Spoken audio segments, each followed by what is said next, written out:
So I have three wonderful founders who've already gotten acquired. We'd love to know more about them, and we'd love to know a little bit more about where they're at right now, whether they're starting a new firm, and all of that. So I'm going to start by saying hi. I'm Deepa. I'm here to moderate this session. We're talking about exits, which is kind of like the ultimate payoff for founders, right? And with that, I'm going to hand it over to Ashok, who's going to talk a little bit about himself and his journey on getting acquired. Oh, that's going to be followed by Hello. Vijay and then by Shaurya. Go ahead, Ashok. Hey, Ashok, this is founder of Automate. I sold Automate to Notion 2021. Um, started off briefly about my journey. Started Automate in 2016. Um, raised a bit of seed money, then grew it organically to a few $1 million revenue in 2021. Thankfully, we were in a very hot data integration and automation space, which is a very hot acquisition target for a lot of the bigger players who want, data and workflow movement from their platform to, other enterprise systems. So we used to get a lot of acquisition offers, even cold emails from CEOs of a lot of some few public companies as well. So I was never in the mood to sell. So I believe that is one biggest aspect of getting the right deal when you're trying to sell, right? So that you get into the mode of not selling. So that worked very well for me. So but when Notion approached me in 2021, I was fascinated about their growth journey, uh, their culture, and what they could be in the next 5 years. Notion was just starting with their enterprise go-to-market motion in 2021. So I thought we could really add a new dimension to their product. So yeah, joined hands with them. Then yeah, here I am now starting again post my exit from there. Hey everyone.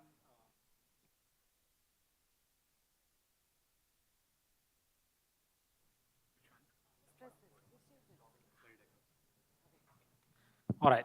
So, hey, my name is Vijay. Currently, I'm co-founder and CEO of Atomicwork. I previously built a company called Minjar, which I sold to Nutanix in 2018. I started Minjar in 2012. Grow it to few $1 million in revenue. So we were in a cloud automation and management space. And yeah, I mean, because the area in which we were working was taking off that time because of all this commerce and SaaS and mobile apps and whatnot. I think almost from year one, somebody or other used to reach out for acquiring us, right? Sometimes services companies, sometimes really big companies. And initially, I never used to reply or engage, but I think in 2016, I engaged in one conversation. I said no. 2017, I engaged in one conversation and said no. I think finally in 2018 is when we said yes. That should go next. Hi, my name is Saurya. I was earlier the co-founder of Reco. For I think majority of you, who might not have heard about Reco, it was a financial reconciliation platform which used to help B2C company in reconciling cash. It just happens, one of our customers is sitting over here. So Bhaskar, who's from Malaysia, he used to be one of our customers. And we started the company in 2018. This was a time when I think we had some idea that looks like finance is going to be really interesting over a period of time. How it's going to be, what is the product that is required. So these were some of the things which are very unclear to us. But still, we went ahead and built it.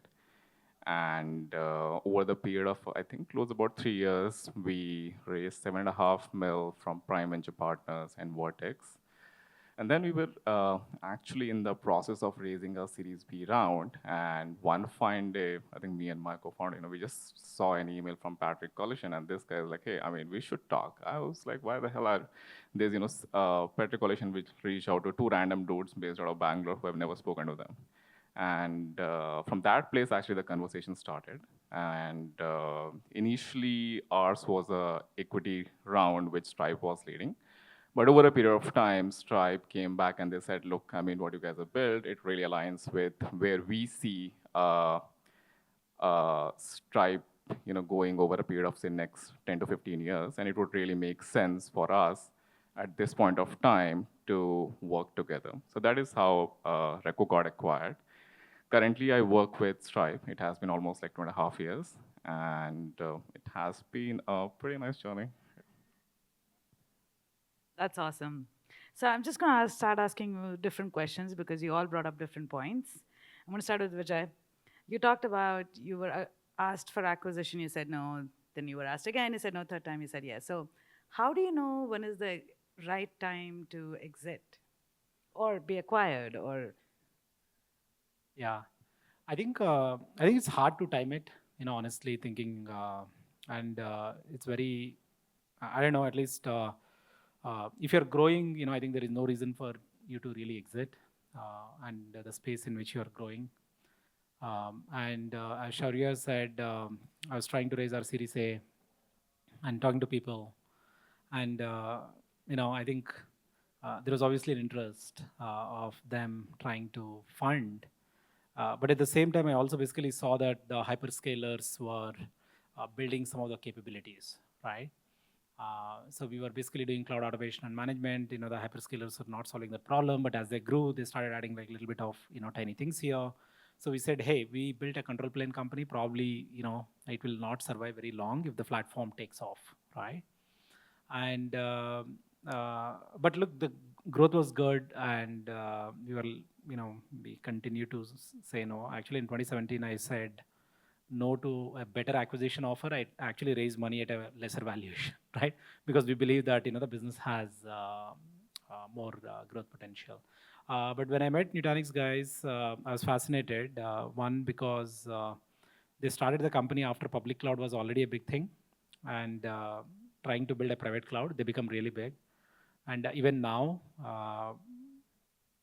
from like 2010 to 2022, in the 12 years, if you look in enterprise software, the company which got fastest to $1 billion was Nutanix.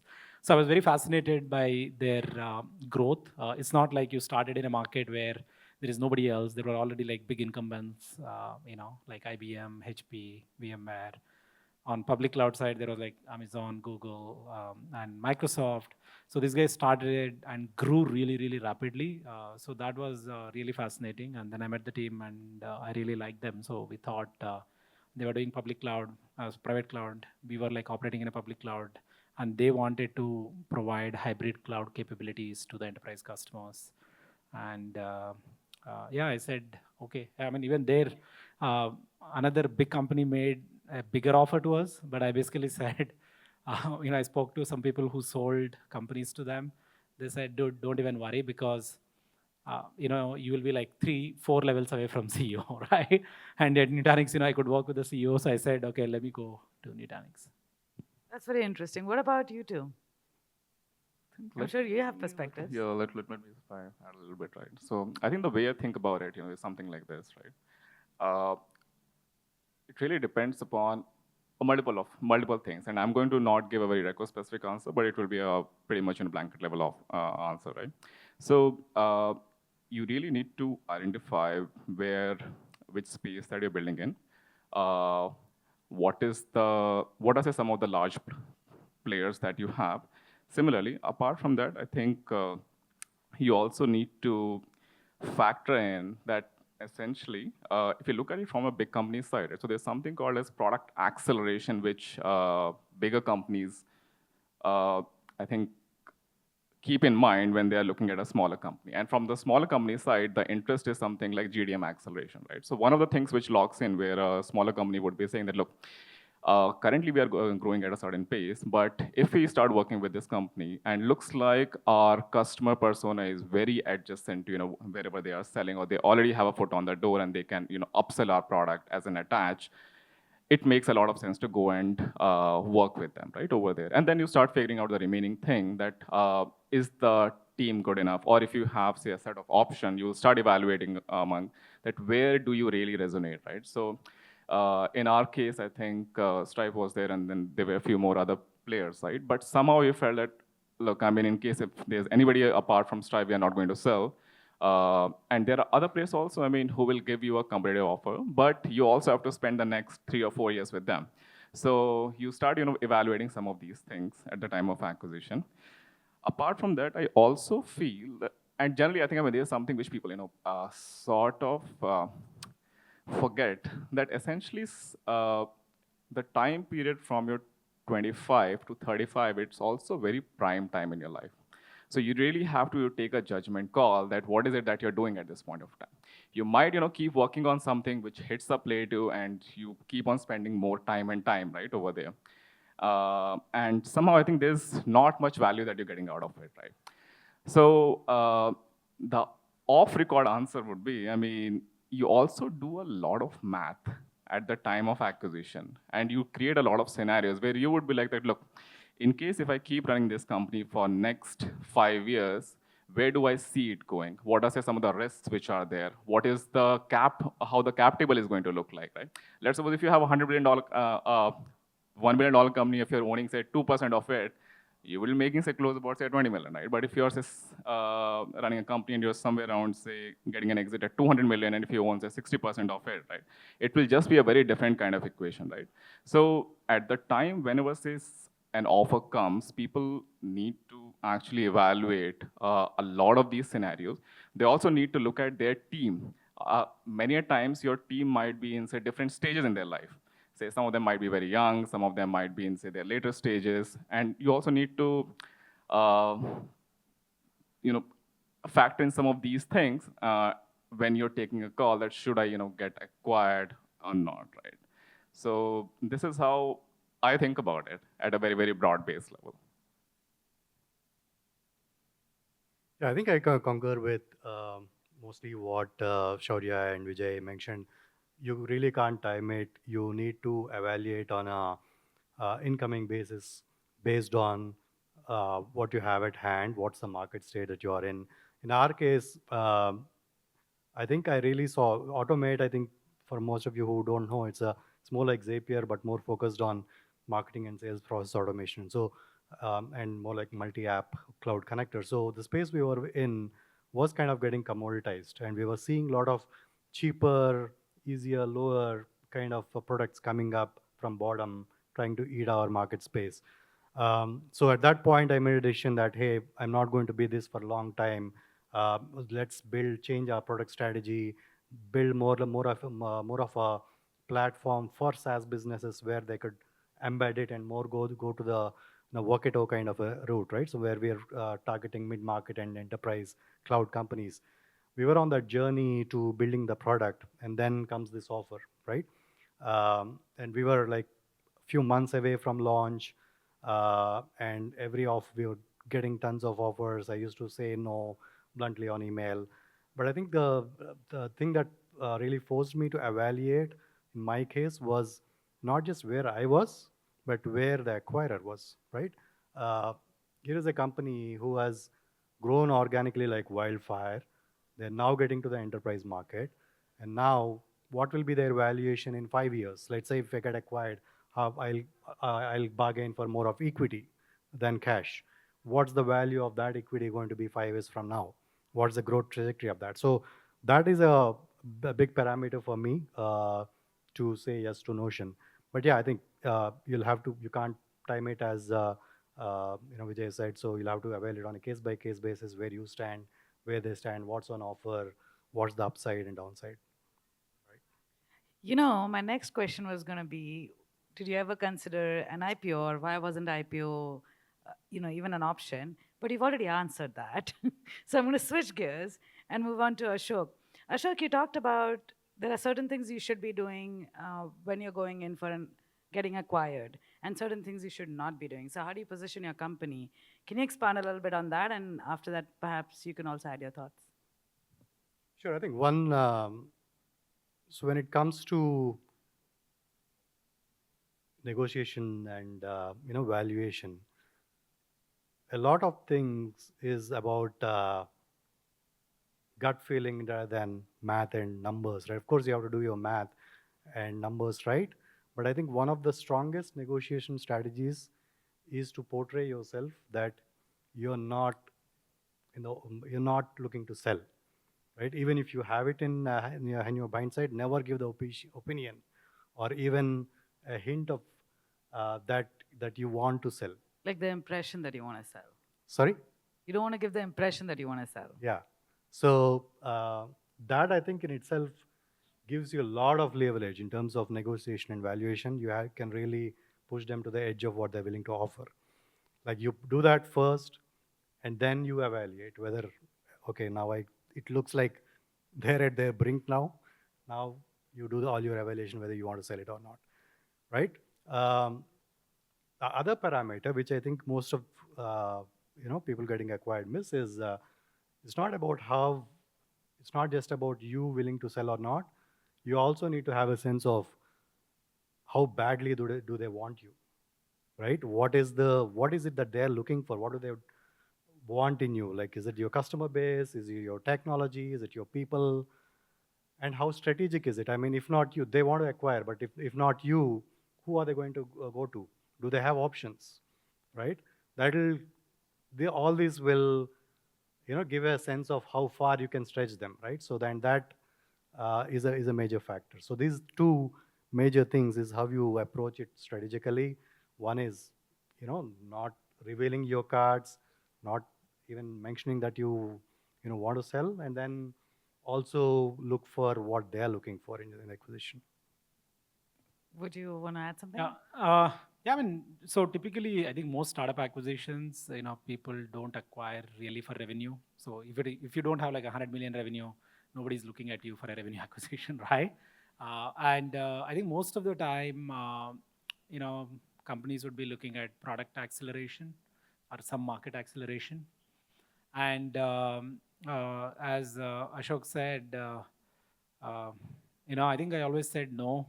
I think no is very powerful. If people make an offer, if you say no, even when you are fundraising, then they'll come back and think, probably there is something, right? And I think founders are generally start companies because they have conviction.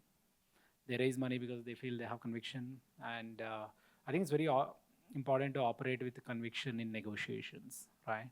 So an offer was made to us. I said no, even by Nutanix. And then they made an offer. Then I just didn't want to say no. So I wrote down and sent them a 6-pager, right? And Dheeraj read it and then called me and said, if I go by your conviction, then I have to pay $500 million to you, right? So because I think what we miss as founders a lot of times is we always look at what we have, okay? But the way to position for a better value if you're negotiating is, what can I do, when this thing, mingles with what they have, right? I can basically say I have 4 million revenue, I'm the best cloud rated platform, everybody loves me. And, that's one way to look at it. The other way to look at it is, hey, you have 8,000 customers. With 200 customers, we can get to 4 million. If I can go sell to 2,000 of your 8,000 customers, how much would we get to, right? And there is clearly a value that you can actually bring. So, but look, most of the times, acquirers you think you are selling the diamond. Every founder thinks they have the diamond. For an acquirer, it's a coal block. So they will dig, and eventually they might find diamond, or it might turn out to be a coal block. Right? Most acquisitions don't work out because priorities change, focus changes. But the way for you to maximize value, if you're looking from that perspective at the sales process, think how much value you can deliver once you are there. Don't position or negotiate based on where you are, right?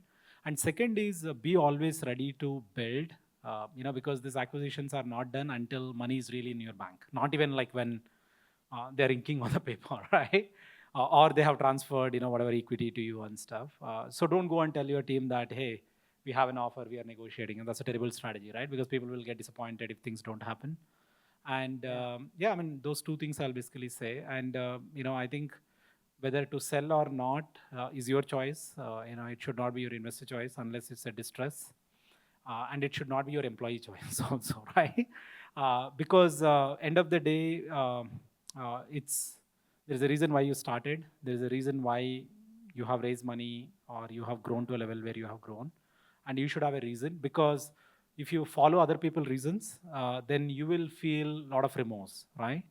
And for example, I thought I got a great deal because they 2x'd, what they offered to me.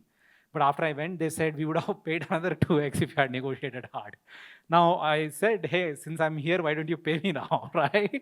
But the thing is, people have different reasons to buy companies or technologies, unless you are at like a very high revenue. And I think there are moments where I felt I should not have sold because I felt the opportunity only got accelerated, right? At that point, I was thinking probably the opportunity will get, decelerated. And the funny thing is, after I built and sold, people started companies, sold, and even now people are building companies and selling, right? It's been almost like 6 years. So sometimes we also overthink about things. I think if you feel there is a usage in product, there is a retention in the product, I would discourage from selling. If there is Got a it. usage and retention, and you are able to monetize it, I think continue to build. Because look, money matters for sure. I sat in like you guys when people used to say money does not matter. I used to think, man, this guy is rich, he will tell anything. But really, money will not matter, after probably maybe 20, $30 million, right? I think it truly does not matter for founders, unless you have a different kind of an aspiration, right? And the reason for starting, one more company is I felt there is an unfinished mission that I have to go back and do. Got it. Yes, please. Let me start a little bit to what Ashok and Vijay said, right? So I think I'll just try to decouple two things, right? So one is, I think the first part would be around how does your company becomes lucrative to someone, and the second part is negotiation, right?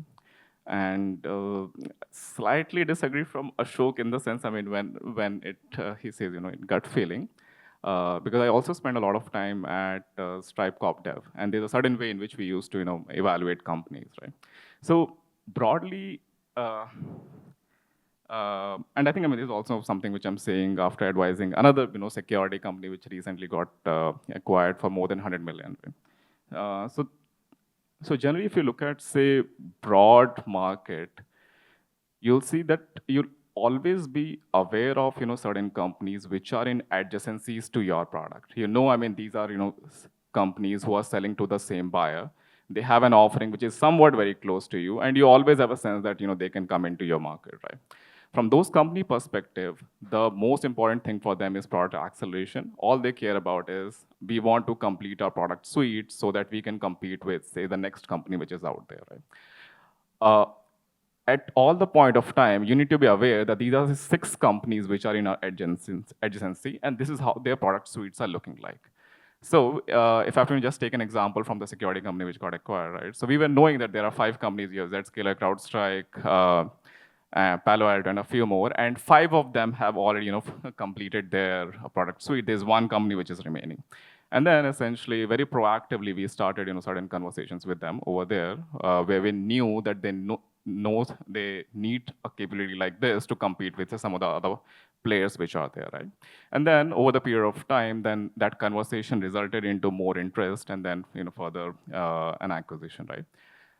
Similarly, in case of us, I think at some point of time we were knowing that in case if we had a conversation with Stripe, there would definitely be a conversation around acquisition because we are adjacencies to them, right? What really matters for, say, the buyer is what is the price point that you're coming in. So it should not be very high. And also the kind of product that you're building, right? So because it's not only one product which they're evaluating multiple products. So how your product is, how your team is, do these things fit into what they have? If you go to certain acquirers, they will also care about your data models, that how your schema is, can the product get integrated inside your system or not, right? So generally, I feel it's somewhat predictable, and you can also plan some of these acquisitions, but you have to be really aware about that what are the companies which are in adjacencies, right? The second part comes in around the negotiation part. So on the negotiation side, generally, if you look at from the buyer side, the buyer will also always have a budget. And they will say that, look, this is the at max that we can go, right, over there. They will generally start with, say, a 3x or say a 2x of your current valuation. And then you start negotiating. And while you're negotiating, you really need to be very, very aware about how critical this product suite is becoming for the acquiring company. And that actually helps you in negotiating it as hard as you can, right, over there, right? But generally, I mean, from the buyer side, it's also their incentive that when they are acquiring a company, they want you to be happy. They want the team to be happy. So they create enough incentives or they are ready to create enough incentives so that the team would be happy, motivated, and they would be working, right? So broadly, this is how I think about it. That's very interesting. Shaurya, you also talked about, your stage in life in 25 to 35 being like critical and, life priorities versus work and startup life. So I want to know before and after, like the golden handshake period, what was that like? What is it like for you right now? And then, of course, I want both of you to share a little bit about your journeys as well. But yeah, the initial question is for you. What was life before? What is it now? I think probably before I would not have been, sitting over here. I think definitely for that. I think we had a small team. The capital was less, right? So primarily, I think all we, worried about was just keeping our customers happy, making sure that we are solving something meaningful to them, and that's what the priority was, right, at that point of time, right? And I think post acquisition, what happens is that there are a lot of things. I mean, which earlier which you had to care about, now you don't have to care about. Maybe you don't have to care about compliance. You don't have to care about fundraising. You have to not care about say hiring or say firing or a bunch of other things, right? So essentially, it also gives you a bit more of say, I don't want to call it me time, but some free time where you can take care of say certain things in your life which you haven't done, right? Shaurya, Uh, it's okay to say me time. so because generally whenever we are running the company, we are just so focused on that one single dimension that you just keep going. And I think post exit, when I started talking to other exited founder, they were like, look, sorry, I mean, when you're building a company, you can't discount life, and life is more than just building a company, right? So I think at that point of time, you also take some time to explore certain things which you might have never explored. Maybe I mean you want to learn kite surfing. Maybe you want to travel around. Maybe you want to do something which you are really passionate about, right? But you just did not pursue it because you were very head focused, right, over there.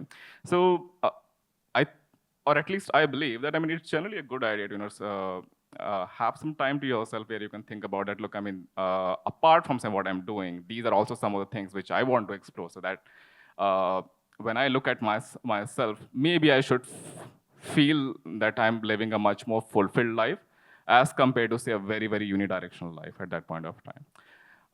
So that is how I generally think about it. Right?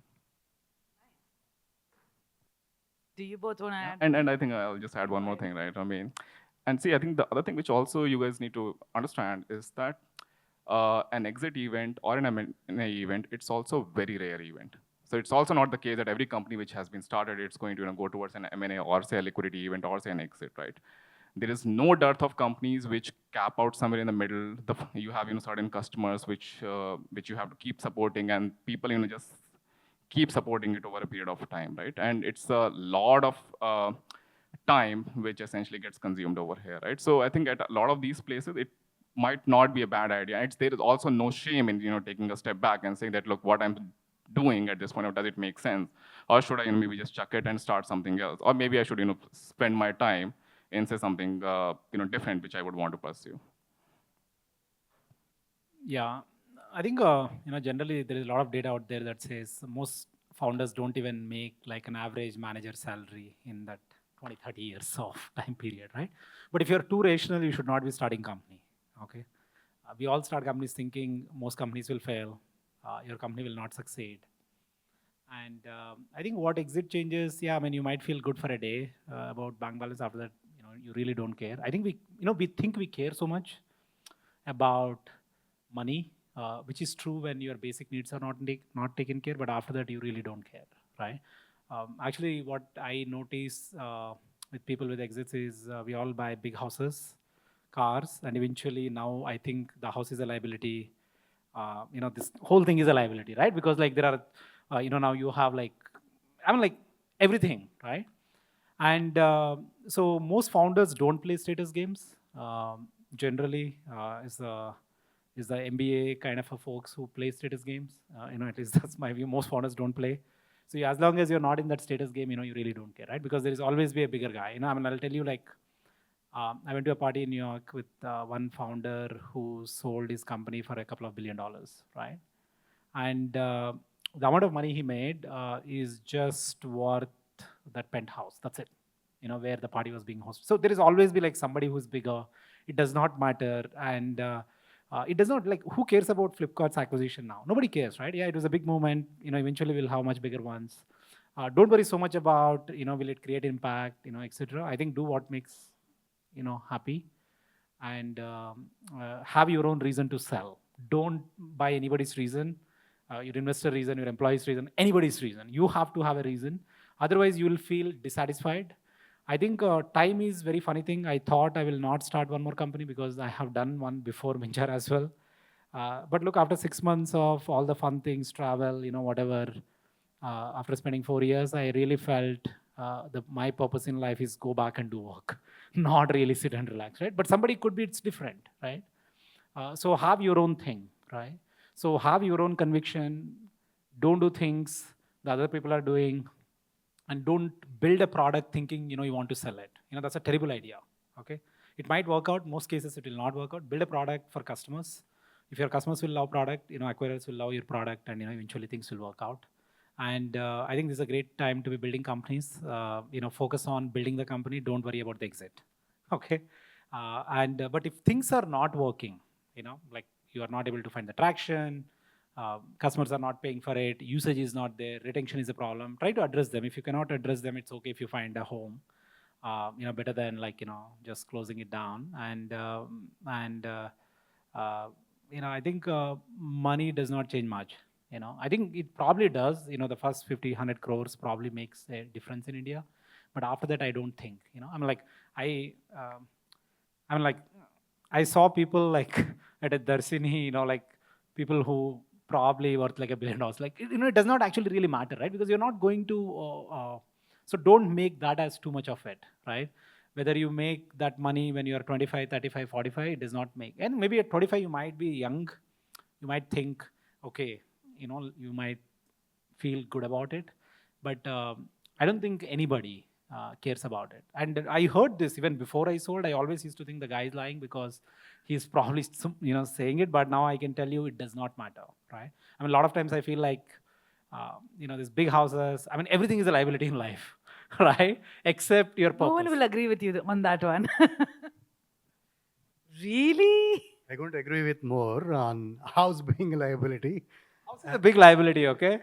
So don't build. If you make a lot of money, don't buy these 50, 100 crore houses. They're like the worst ideas to do, right?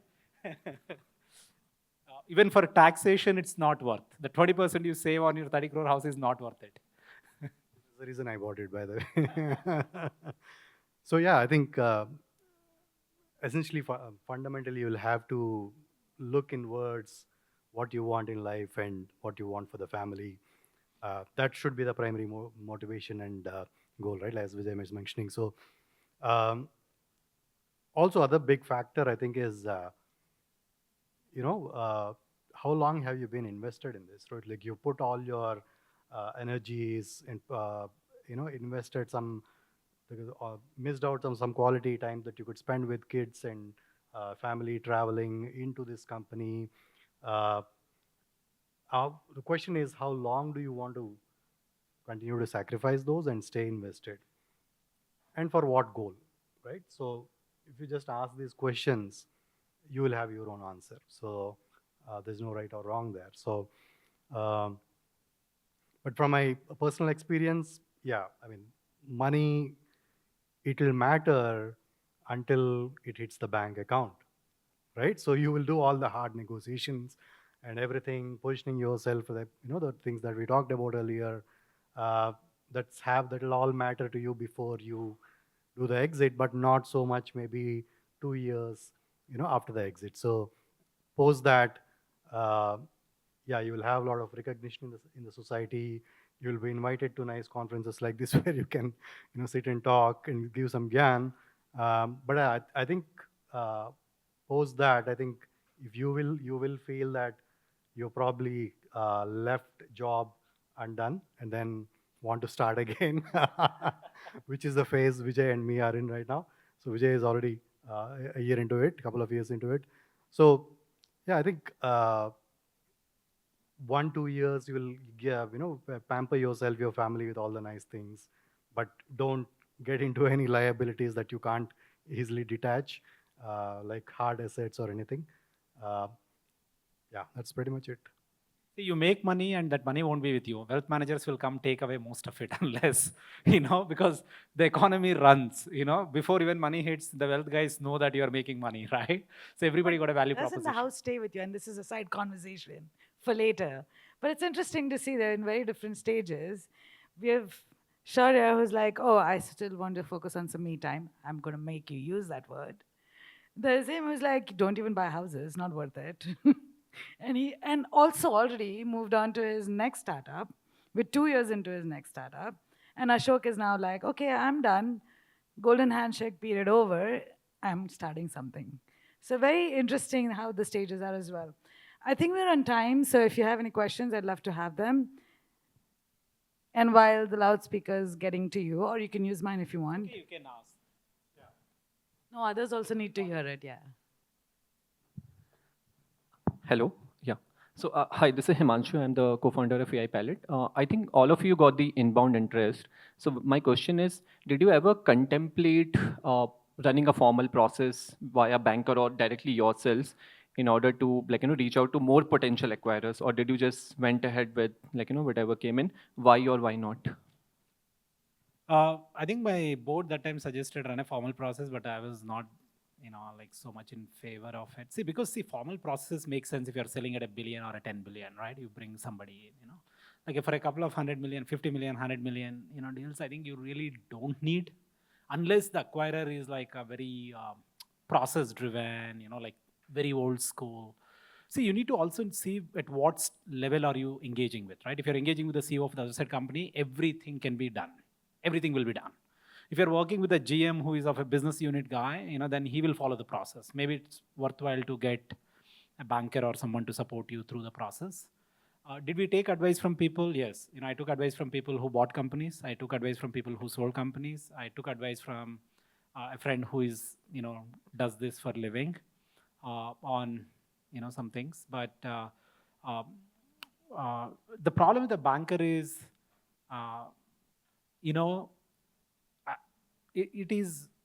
it's like very tricky because see, you're also, if you sell, you're also going to work there, right? You probably use this process to build that relationship, get to know, and all. I think there is not really, you need like a 10 people to come and figure out things, about your company because you're a startup, right? Let's say you've been in a business for very long, you have multiple subsidiaries and you have operations in like multiple countries and there's a lawsuit going on and whatnot. Maybe it makes sense to engage a formal firm which brings that expertise. I'd like to add another dimension to it. So, in terms of negotiation, being able to negotiate, I mean, it's always better to not approach yourself. I mean, as I said, as long as you can, as far as you can, don't even give the appeal that you're willing to sell. Right? The moment you go to an investment banker, you're up in the market. He wants to sell. That in itself would probably cut down a lot of negotiation power that you might have. Of course, the banker would probably try to maximize that for his commissions and all. But yeah, from your side, you will probably not have so much leverage. So, I mean, the other way to approach it is, I mean, you as a founder, you know where you are. You could potentially figure out 10, 15 potential acquirers. You need not approach them individually, but you'll have to always spill the beans in a smart way so that they notice you in the right area. And if they are really up for it, I think they engage a conversation. So people who want something, some in their kitty, they're looking out, even passively. And they would want to start to engage with you passively, right? So you'll always get those signals provided you just make yourself visible strategically in the right areas. So that's something. Yeah. Thanks, Ashok. Thanks, Vijay. Shaurya? No. Just had a think one more point, what Vijay and Ashok mentioned, right? Uh, so I think in the 3 acquisitions which I've been part of, right? So primarily it has been founder driven in all of these ones. Uh, but there's one more side which I want to just highlight over here, right? So especially at the time of acquisition, one of the things which you really have to worry about is how is the confidentiality part, right? And generally, I mean, as you start increasing the number of players, right, over there, there's always a chance that essentially the news might leak out, right? Now, the moment this news leaks out, there's a lot of commotion which happens inside the company because every employee would be asking, what's going to be my role? What's happening? Is the company going somewhere? And then it could also affect your day-to-day operations, right? So I think in the cases which I've seen, I mean, primarily these things have been very founder-led, and it becomes a very much founder-to-founder conversation over there, right? But I've also seen, I think, one acquisition, which is close about, I think, 400 mil, where it started with, I think, 2 inbound interest, and then they introduced an IB, and then essentially, I mean, they started reaching out to more players, right, to create some kind of a competition over there, right? Yeah. But I think in a lot of time in these acquisitions, you also have a fair sense around that, look, I really want this company to, acquire me, not this other one. So you have, generally some kind of a sense around that. Yeah. But especially, I think in the lower amount range, right? So if it is say, around, say, 50 or say less than 100, right? It's generally like a founder-founder conversation. You do it, just quickly and you get done with it, right? Thanks, sure, yeah. While we're waiting for the next question. Okay, actually, we're not. Go ahead. Yeah, so, the thing about GTM acceleration was spoken, I think, by Shaurya or someone. So, I mean, we run GTM campaigns for SaaS startups and all of that. So I see Series CA plus companies sort of, I mean, pouring money into ads and pre-seed or, some pre-series CA companies not being able to sort of compete in a way. I mean, the CAC numbers won't be as effective or, I mean, so is it the time to, I mean, for example, if there's a major player or, who is pouring in money into ads or, other channels, does it make sense to look out for options? I mean, look out for people who may buy in. Also, just one thing, how many times the revenue will the exit valuation be kind of typically in the industry? See, generally early stages, people don't do revenue based. If somebody is doing revenue based, they're mostly PE guys, they're not growth guys, right? In early stage, right? Like, revenue makes sense if you're at like few hundred million, or at least, right, 50 plus million, etc. But if you are like 3, 4, 5 million, 7, 8 million, I think nobody will be doing revenue multiple. They might use it as a logic, but you can always, flip it to growth side of that. Because competitor is splashing, spending a lot of money. Because of that, your CAC is going up, or whatever. Should I sell or not? Look, that's generally who splurges money, they will not be in business for very long. That much I will tell you. It does not matter. Everybody will run out of money. And don't sell because there is a competitor. You feel a competitor is coming. Figure out probably a segment. But if you think there is an opportunity where you can have value realization, there is a growth. Looks also not just how much they pay you, what you make. What will you learn if you go there, right? So I wanted to actually see what happens in a company after IPO, right? Everybody talks about to IPO. After IPO, it's a shit show. We think, at a start, it's a shit show. Actually, the real shit show starts for companies after their IPO, not when they're private. When they're private, everything is like fancy, awesome, right? Because every 3 months, random people will ask questions to CEO and, leadership. So I think it was a great learning. And I also saw like what motivates people when stock price is going down, right? Stock is not going up. And what kind of people really put work and say, hey, there is a customer, we need to work on this, right? That's why I actually never thought I will stay for 4 years, but I stayed like for 4 because I really wanted to see like what kind of people show up at work. When CEO leaves, founder leaves, CPO leaves, new leadership comes, right? Public cloud is taking off, growth has slowed down. You don't want to just leave because it's very important if you're young, if you're planning to do one more, to understand how people behave, what kind of attributes or what kind of people are there who are really pushing the company forward, even in all that kind of a mess, right? That's a great learning thing. Maybe if they're in a rapid growth, it's a great learning thing for you to go there. Even look for those things, not just, hey, how much value can I get and stuff. What's the opportunity for you to grow, right? Learn and operate at a different scale. Makes sense. Also, one to Ashok, I mean, see what worked at Notion versus Evernote and Asana and all of that. I mean, it's the roadmap or innovative approaches or simplicity, clarity, and all of that. Because every other Notion is a black swan. It has sort of killed a lot more project management tools, project management tools, I would say. So, I mean, since you have been acquired and you've been at Notion for quite a while, so what really worked at Notion, kind of there? Yeah, Ashok, is it okay if I can just add to his last thing, right? I'm so sorry for this interruption. Yeah, so I think one of the things which you also need to really think through is you want to look for some kind of an acquisition, but why should somebody else also buy you? Is there some product differentiation that you have, or does the team have some very unique domain knowledge, right? So you also have to think from buyer side that why does it make sense for those guys to acquire you, right? I think everybody would be very keen on getting a liquidity event and getting acquired, but why should somebody else should also buy you, right, at that point of time, right? And if you are able to arrive at the answer that maybe this is a reason why somebody should buy you. So just getting into technicalities, your first offer is going to be somewhere around say 2x your valuation over there, and then you start figuring out how much up it can go over there, right? But more or less, this is how it's going to work out. Makes sense. I think all three of you should take valuation masterclasses and negotiation techniques. I don't think. But Ashok, you were adding to the answer? Your question, Vijay, is more on what worked at post-acquisition. I mean, Notion has being a black swan. I mean, you've been acquired and you've been at Notion for a while.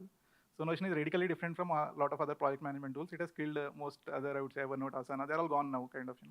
So what is that there in Notion, or I mean, right from the start, or what you have observed, kind of? Yeah, I think partially mentioned about it. So even before they approached me for an acquisition, I knew Notion for a long time, and kind of Notion story is pretty intriguing because if you really look back past 1 decade, how many products have we seen that really captured the imagination of an entire generation, right? Or really had that hockey stick kind of organic growth. I can remember Slack as one and Notion as the other. We could hardly see any other company. So once in a decade kind of a products these are, right? So other aspect I was excited about is that till the point they were about 10 million or 20 million active user base, or I think 50 million active user base, they were not really selling. I mean, and in enterprises, they were this all Gen Z employees who are trying to adopt this because of the sheer love for the product and using it secretly because it's not officially probably needed in the company, or they didn't buy it as such. Now, what happens if once Notion comes in and adds that sales, enterprise, motion onto their company? And I believe that we are adding a strategic piece there on how we move data from Notion to other business apps. So that dimension is something, a strategic piece that we are adding. And of course, we've used Notion. We know how it is different. The flex and flexibility of writing, easy of creating your own tools, is something that appealed for everyone. So that's how it went. Right. Thank you. Hi, my name is Ahmed Khan. I'm the founder and CEO of Clay Capital, an international IB, India, UAE, US based. Particularly when it comes to exits, I mean, of course, it's personal in each cases. In your cases, but whether it was IPO or M&A or complete sell out, what has been the trigger point to make that decision, and post that, do you look back and see it could have been done slightly better if a different form of exit could have taken, right? And ideally, if someone wants to also stay in the game after exit, come back after, a me time period and want to be in the ecosystem, drive more, what could be the better form of taking that exit if they want to stay in the entity or maybe start a different venture altogether. But first things first, the threshold and the decision-making point aspect of it to take that exit or a particular form of exit, and what better way it could have happened when you look back. I mean, I think we kind of covered that. To all of you. Yeah. See, I've been trying to do startups in Bangalore from 2006, right? And First one I lost money. Second one was okay. And see, there will be a point of time, right? So when I sold to Nutanix, I was almost like 34, 35, right? And so I think that at some point you basically feel, look, I have spent like almost 12 years, right? And I probably need a little bit break, right? So that was probably one reason. I actually thought of saying no. And Sharad Sharma, who runs iSpirit, called me and said, Vijay, do you know how many SaaS companies got acquired from India before you? I said, probably a lot. He said, no. As Shaurya said. He said, do you know what was the highest value SaaS company that got acquired before you? I said, probably few $100 million. He said, no. He said, look, sometimes you also have to do these events so that there is some positive thing comes, right? I think my friend like Bhaskar is there. For example, we raised only 2 million. We didn't even raise not even 2 million, little less than 2 million. And most early people made, employees made like $1 million+. Many of them have made, right? Now, there were obviously companies that exited even at $1 billion, like where, if not billion, like at 100 million, where the early employee didn't even make like $50,000, right? So there is also difference, right? How much value you can get. And some of them were with me for a very long time, right? Their parents used to call me and say, what did you do to my son? This guy is a mad fellow for 10 years. He's been with you and he's not even making market salary, Infosys salary or whatever, right? Sometimes those things also come into your head eventually. Because if you're 35, these people are probably at like 30, the guy is not married, but he's been with me like for 10 years, right? Think about the moral compulsion you will have where he's underpaid. Forget about your own situation, right? Your parents anyway think you're stupid or, idiot. But there are so many other people. I think at least in my case, I basically said, probably, it's okay, to kind of, do it. But now look how far we have come, right? So when I sold, how many SaaS companies were doing more than 10 million from India? Like in 2017, December, when we was negotiating, I could count on fingers. Not even like 6 SaaS companies from India, if I remove Zoho, were doing more than 10 million, right? What was the revenue of Freshworks at that time? $40-50 million, right? We were already doing 4, right?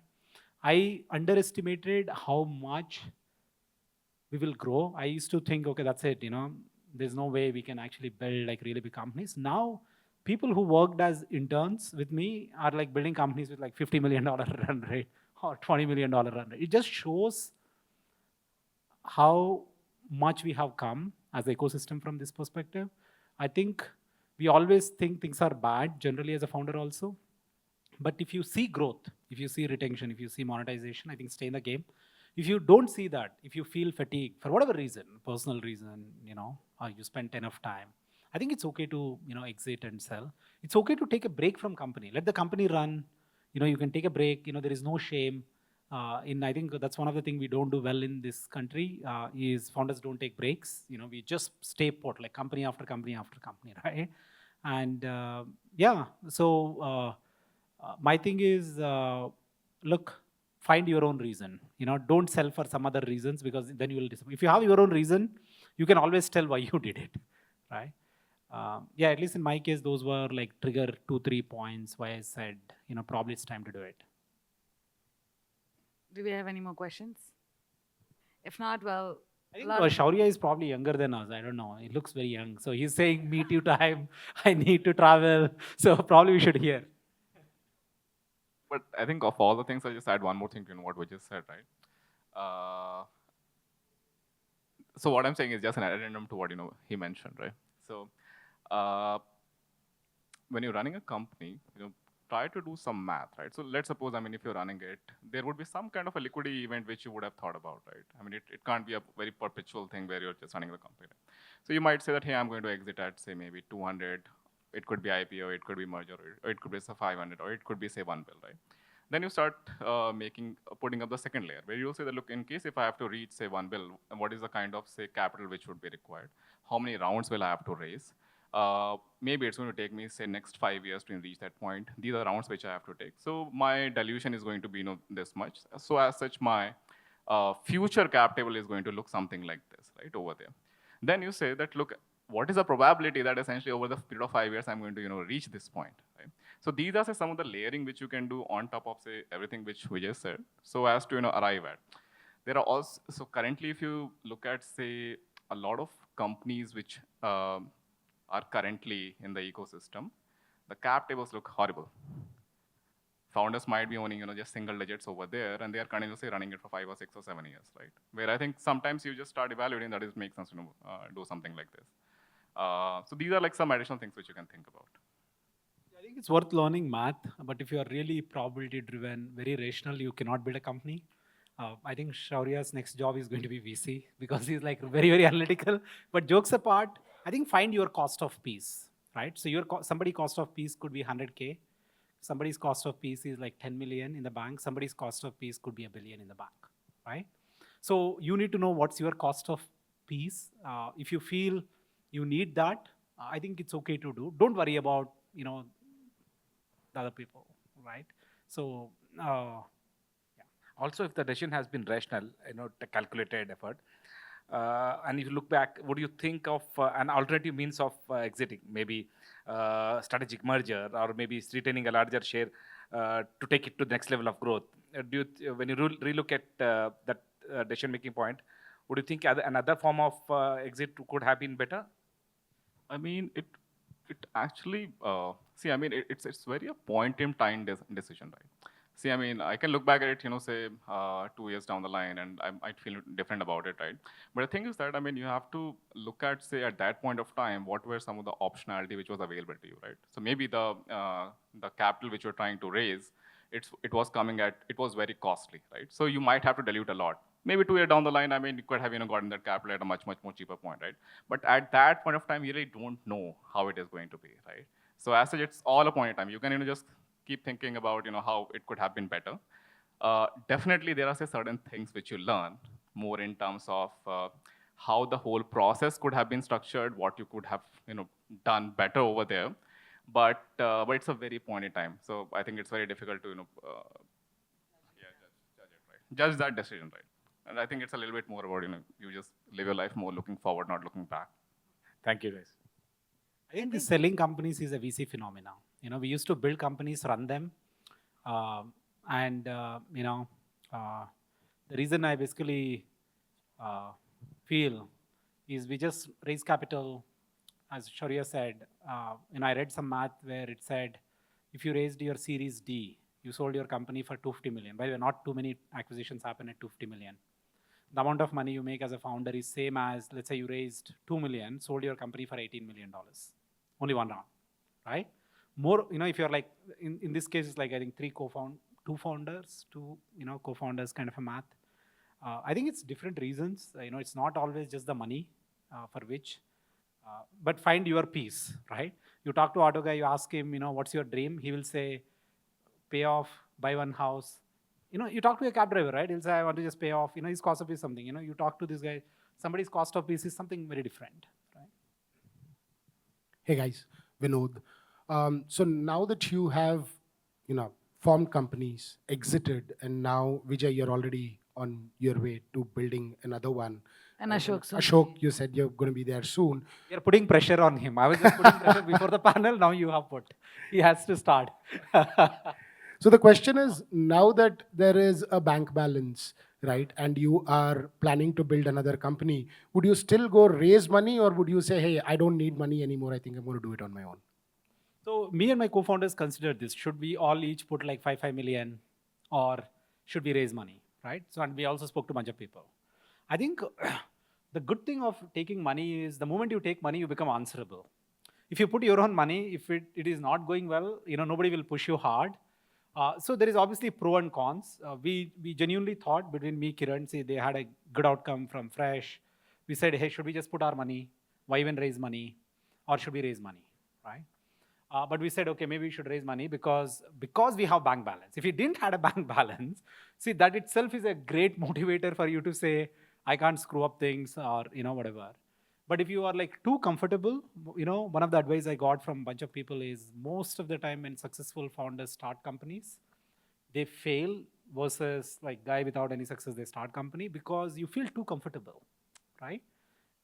You feel too comfortable.